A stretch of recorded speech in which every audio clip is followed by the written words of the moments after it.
Hello बच्चों, स्वागत है आपका एपिक लर्निंग एकेडमी में। आज हम लोग क्लास 12th का हिंदी बुक का गद्यखंड भाग का अध्याय 12 का बेबी ऑब्जेक्टिव क्वेश्चन करने वाले हैं। जो भी बच्चा क्लास 12th 2025 में बिहार बोर्ड एग्जाम देने वाले हैं उनके लिए बहुत ही ज्यादा इम्पोर्टेंट क्वेश्चन होने वाला है। तो चलो आपका बिना टाइम लेट किए स्टार्ट करते हैं।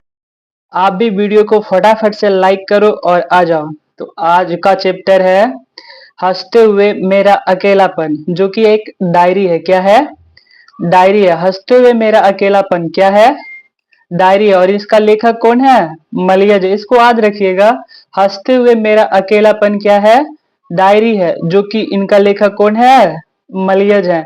तो चलो वीडियो को लाइक करो और स्टार्ट करते हैं। ये क्वेश्चन को आप अच्छे से याद कर लीजिएगा और आपका एग्जाम के लिए क्वेश्चन बहुत ही ज्यादा इंपॉर्टेंट है। चलो पहला सवाल है, हंसते हुए मेरा अकेलापन के लेखक कौन है?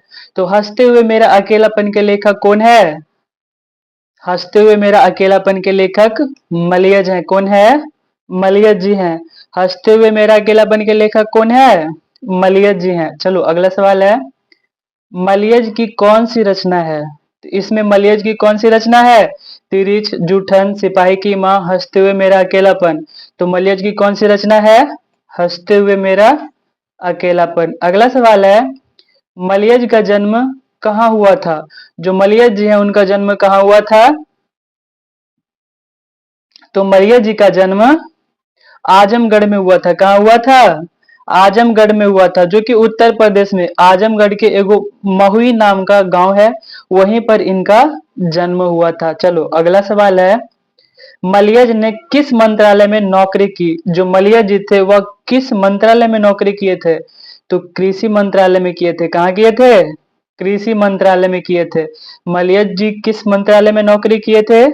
तो कृषि मंत्रालय में नौकरी किए थे। चलो अगला सवाल है, मलियज के पिता का क्या नाम था? जो मलियज जी हैं उनके पिता का नाम क्या है? तो मलियज जी के पिता का नाम त्रिलोकीनाथ वर्मा है। क्या है? त्रिलोकीनाथ वर्मा है। अब पूछे मलियज के माता जी का नाम क्या है? तो मलियज के माता जी का नाम प्रभावती देवी है। क्या है?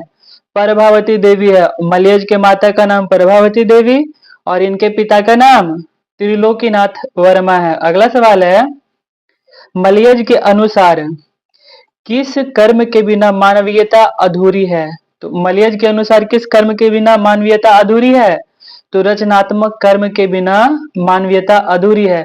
मलियज जी कहते हैं कि मानव में रचनात्मक कर्म के बिना मानवीयता उसकी अधूरी है। चलो अगला है, मलियज छात्र जीवन में किस रोग से ग्रसित थे? जो मलियज जी हैं वह अपने छात्र जीवन में एक रोग से ग्रसित थे, जिसको क्षय रोग कहते हैं। मलियज छात्र जीवन में किस रोग से ग्रसित थे? क्षय रोग से ग्रसित थे। क्षय रोग को टीबी कह सकते हैं? कह नहीं सकते, टीबी होता है। क्षय रोग क्या होता है? टीबी होता है। मलियज छात्र जीवन में किस रोग से ग्रसित थे? क्षय रोग। बोले तो टीबी से ग्रसित थे। टीबी का नाम सुने हैं ना? टीबी देखने वाला नहीं, टीबी एक बीमारी होता है, वही वाला टीबी। अगला सवाल है, सेब बेचने वाली लड़की की आयु कितनी थी? सेब बेचने वाली लड़की की आयु कितनी थी? चलो बताओ जल्दी। तो सेब बेचने वाली लड़की की आयु 7-8 साल था। कितना था? 7-8 साल था। अगला सवाल है, सूचना केंद्र में लेखक को आकर्षित करने वाला अधेड़ व्यक्ति कौन था? सूचना केंद्र में जो लेखक को आकर्षित किए थे वह अधेड़ व्यक्ति कौन था? तो सूचना केंद्र में लेखक को आकर्षित करने वाला अधेड़ व्यक्ति बालभद्र ठाकुर था। कौन था? बालभद्र ठाकुर था। अगला सवाल है, निम्नलिखित में कौन सी रचना मलियज की आलोचना है? तो इसमें कौन मलियज की आलोचना है? तो इसमें मलियज की आलोचना कविता के साक्षात्कार है। कविता के साक्षात क्या है? तो मलियज की आलोचना है, कविता से साक्षात्कार। अगला सवाल है, पेड़ किस लिए काटे जा रहे थे? पेड़ किस लिए काटे जा रहे थे? तो ईंधन के लिए काटे जा रहे थे। पेड़ किस लिए काटे जा रहे थे? ईंधन के लिए काटे जा रहे थे। अगला सवाल है, कौन सी रचना मलियज की है? तो इसमें कौन सी रचना मलियज की है? रसताल यात्रा, हुंकार, जख्म पर फूल, सदियों का संताप। तो इसमें कौन सी मलियज की रचना है? जख्म पर फूल। इसमें कौन सी रचना मलियज की है? जख्म पर फूल मलियज की रचना है। अगला सवाल है, मलियज ने जख्म पर फूल नाम की कविता कब लिखी? जो मलियज जी थे, जख्म पर फूल नाम की कविता कब लिखे? तो मलियज जी ने जख्म पर फूल नाम की कविता 1971 में लिखे। कब लिखे? 1971 में लिखे। जख्म पर फूल नाम की कविता मलियज जी ने 1971 में लिखे। अगला है, मलियज की माँ का नाम क्या था? तो मलियज के माँ का नाम क्या था? प्रभावती देवी था। क्या था? प्रभावती देवी था। और पिता का नाम त्रिलोकीनाथ वर्मा था। मलियज जी के माता का नाम प्रभावती देवी और पिता का नाम त्रिलोकीनाथ वर्मा था। अगला सवाल है, मलियज ने एमए किस विश्वविद्यालय से किया? जो मलियज जी थे वह एमए किस विश्वविद्यालय से किए थे? तो मलियज ने एमए किस विश्वविद्यालय से किए? इलाहाबाद विश्वविद्यालय से किए। किस विश्वविद्यालय से किए? इलाहाबाद विश्वविद्यालय से किए। अगला सवाल है, सुरक्षा कहाँ हो सकती है? सुरक्षा कहाँ हो सकती है? तो चुनौती को झेलने में। अगर आप चुनौती को नहीं झेलोगे तो आप असुरक्षित रहोगे, चुनौती आपको खा जाएगी। अगर आप चुनौती से लड़ोगे, चुनौती को एकदम पछाड़ोगे, तभी आप सुरक्षित हो पाओगे। तो अपने चुनौती को दबेचो, बोलते हैं ना, जब तक तोड़ेंगे नहीं जब तक फोड़ेंगे नहीं, वही काम करना है। सुरक्षा कहाँ हो सकती है? चुनौती को झेलने में। अगला है, रेचने और भोगने का रिश्ता कैसा होता है? तो रेचने और भोगने का रिश्ता कैसा होता है? द्वंदात्मक होता है। कैसा होता है?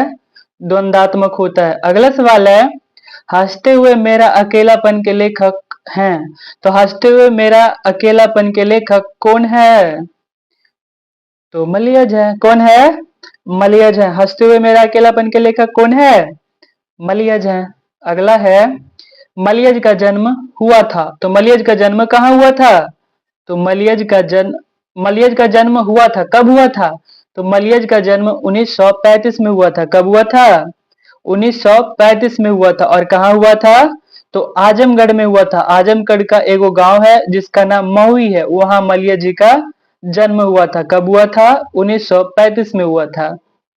अगला सवाल है, मलियज का मूल नाम था। तो मलियज जी है, इनका मूल नाम क्या था? तो इनका मूल नाम भरत जी श्रीवास्तव था। क्या था? भरत जी श्रीवास्तव। मलियज जी का मूल नाम क्या था? तो भरत जी श्रीवास्तव था। क्या था? भरत जी श्रीवास्तव। इसको याद रखिएगा, मलियज का मूल नाम क्या था? तो भरत जी श्रीवास्तव था। अगला सवाल है, कौन सी रचना मलियज की है? तो कौन सी रचना मलियज की है? एक चादर मैली सी, भीनी भीनी भीनी भीनी भीनी चदरिया, सी में है कविता से साक्षात्कार, मौत मुस्कुराई। तो कौन सी रचना मलियज की है इसमें? कविता से साक्षात्कार मलियज की रचना है। कविता से साक्षात्कार किसकी रचना है? मलियज की रचना है। अगला सवाल है, कौन सी रचना मलियज की नहीं है? इसमें कौन सी रचना मलियज की नहीं है? तो सुनो राधिके मलियज जी की रचना नहीं है। इसमें कौन सी रचना मलियज की नहीं है? तो सुनो राधिके मलियज जी की रचना नहीं है। अगला सवाल है, कविता संग्रह है। तो कविता संग्रह है, इसमें कौन कविता संग्रह मलियज जी का है? मलियज जी का कविता संग्रह कौन है? तो जख्म पर धूल मलियज जी का कविता संग्रह है। अगला सवाल है, हंसते हुए मेरा अकेलापन, हंसते हुए मेरा अकेलापन किस विद्या में लिखित है? तो हंसते हुए मेरा अकेलापन किस विद्या में लिखित है? तो ये एक डायरी है। क्या है?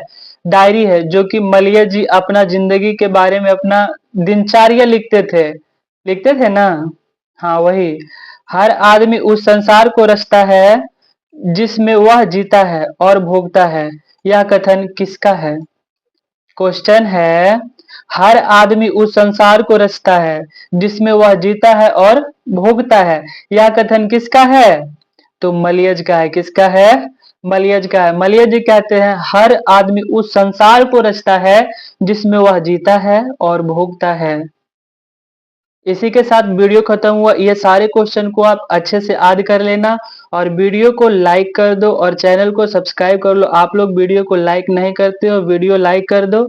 फिर मिलेंगे किसी नए वीडियो के साथ, ठीक है।